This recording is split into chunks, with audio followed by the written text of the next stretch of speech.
Welcome to the Online Driving School. On this lesson with the Online Driving School, you're going to be learning about the cockpit drill and the controls in the car. We'll start with the cockpit drill. When we first get into our car, we need to make certain adjustments and carry out certain checks. We call this the DSSM check. So we have D for doors, S for seats, S for steering, S for seat belts, and finally M for mirrors. However, before we go any further, make sure your handbrake is applied fully in the up position. Let's start with the doors. Make sure when you get into your car you close the door firmly. If you're not sure, pull on the door handle and see if the door rattles. If you have to open the door, make sure it's safe to do so. Also make sure all your passenger doors are closed firmly. You now need to adjust your seat so that you can reach your controls and you're comfortable when driving. If your seat is correctly adjusted, you should be able to put your left foot on the left pedal, that's the clutch pedal, and push it all the way down. There should only be a slight bend in your knee once you've done this. You shouldn't be stretching. You now need to also adjust the head restraint so that the middle of it is in line with your ears. This will give you maximum protection. If you now hold your steering wheel in the 10 to 2 or quarter to 3 position, you should have a reasonable bend at your elbows. You should also be able to reach the top of the steering wheel without stretching. If this isn't quite correct, adjust the recliner on your seat. Next, you need to put your seat belt on. Also make sure there's no twist in the seat belt which would prevent it from working properly. Be sure that the seat belt buckle goes into the holder fully and securely. You must always wear your seat belt unless you have an exemption certificate. And finally, mirrors. We need to adjust the interior mirror and both door mirrors before we actually drive. Some cars have electronically adjustable door mirrors whilst others have manual ones. All our mirrors need adjusting to enable us to see clearly behind.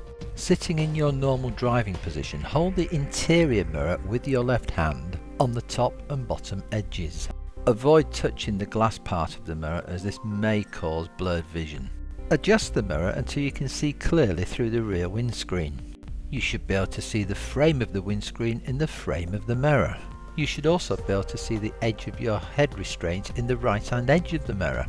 Next, adjust the left hand door mirror. You need to have the horizon going across the top third of the mirror. You should also be able to see the edge of your car in the right hand edge of your mirror. Adjust your right hand door mirror in a similar manner. Again, you should be able to see the horizon in the top third of the mirror, and this time the edge of the car in the left hand edge of the mirror. Here's something you should find useful when driving at night time. By squeezing the lever forward, this will have the effect of dimming any headlights following behind. Squeezing the lever back again will give you normal vision. Blind spots are areas which you can't see looking in your mirrors. Before moving away, always check your blind spots as well as checking your mirrors. Common blind spots are over your left and your right shoulders. However, head restraints and door frames can also cause blind spots. You've now completed the cockpit drill and the setting up of your car, the DSSM check, in readiness for being able to drive. To be able to drive the car away, we need to now go over all the controls in the car. Let's start with what our hands control. The first thing we need to look at is how to steer. We start with our hands in the position between 10 to 2 and quarter to 3 on a clock face. The most popular method for steering is to use the push-pull technique. We're slowing the video down to help you understand this technique. If we want to turn left, pull down on the steering wheel with the left hand and slide the right hand down. Then push up with the right hand and slide the left hand up. Repeat this exercise as often as necessary until the steering has been turned enough. To steer to the right, we need to do the following. Pull down with the right hand and slide the left hand down. Then push up with the left hand and slide the right hand up. Once again, repeat this procedure as necessary. These next two clips are in real time. This demonstrates the turning left technique, but also straightening the wheel back up after you've completed going round the corner. In this next clip, it's demonstrating in real time once again turning right, and again once round the corner straightening the wheel back up. However, never practice this exercise when stationary, as it may cause damage to your tyres and the steering mechanism. Now we can look at the indicators. The indicator stalk is usually on the left hand side of the steering column. To indicate left, push the stalk down to the left gently, the same way that you would be turning your steering wheel when turning left. To indicate to the right, push the indicator stalk up, the same as you would be turning the wheel to the right. When giving a signal, use your fingertips so as not to let go of the steering wheel. And normally once you straighten the steering wheel, the signal will automatically cancel. There are times also when your signal may cancel when you don't want it to. Be prepared to repeat the signal again. At times the signal may not cancel automatically, so be prepared to cancel it manually. On some vehicles, built into the end of the indicator stalk is the headlight control switch, although in some vehicles this may be positioned elsewhere on the dashboard. On the right hand side of the steering column is usually the windscreen wiper stalk. Usually by moving this stalk up or down, it will adjust the speed of the windscreen wipers. The horn is usually operated by pressing the centre of the steering wheel. Never use the horn in anger, only use it as a warning.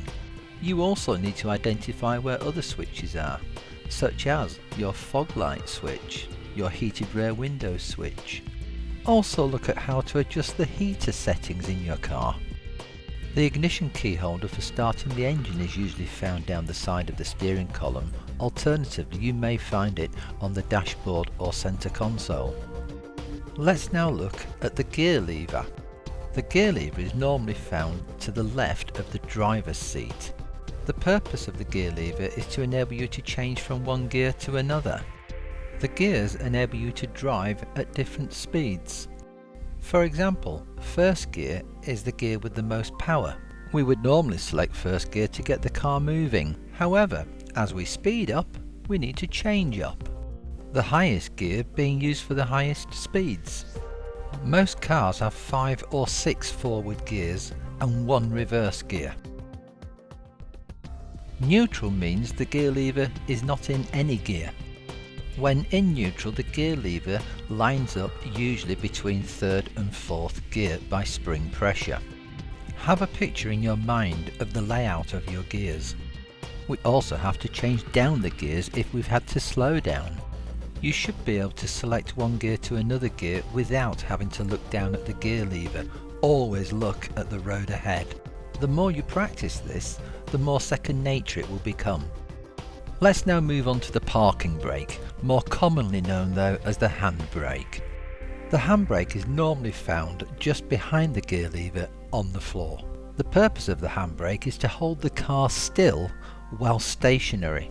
The handbrake normally operates only on the rear wheels of the vehicle. It should never be applied whilst the vehicle is moving, as it may cause skidding. We've slowed down the speed of the film on the next 2 clips to demonstrate how to use the handbrake. To apply the handbrake, press and hold the button in, pull the handbrake all the way up firmly and release the button. To release the handbrake, pull the handbrake slightly up and at the same time push the button in. Continue holding the button in, put the handbrake down to the floor and then release. Let's now move on to the foot controls. We have 3 foot pedals. Starting from right to left, we have the accelerator, which we now call the gas pedal. This pedal is operated by our right foot. The more we press this pedal down, the more fuel and air mixture we put to the engine. This causes the engine to go faster, which in turn causes the car to go faster. By releasing this pressure, the car will slow down. Only use gentle and progressive pressure. When using this pedal, just rest your heel on the floor and use gentle movements of your ankle. The middle pedal is the brake pedal. This also is only operated by the right foot. Use this pedal with progressive pressure, never harshly. It may help you if you've ridden a bicycle. Think about how you would squeeze the brakes gently and progressively. So essentially, your right foot is controlling the speed and movement of the car. And finally, the left hand pedal is the clutch pedal. This pedal enables you to move away in a smooth manner, and also it enables you to be able to change gears. When in neutral or the clutch is down, the drive of the engine to the wheels is disengaged. However, with the clutch down and engaging a gear, bringing the clutch pedal back up will join the drive of the engine to the wheels, so by causing the car to move away. However, bringing the clutch up too quickly and too far when trying to move away will cause the car to stall. We've now completed the cockpit drill and the controls lesson exercises. With the knowledge you now have of the controls of the car, you're now ready to move on to the moving off and stopping exercise with the online driving school.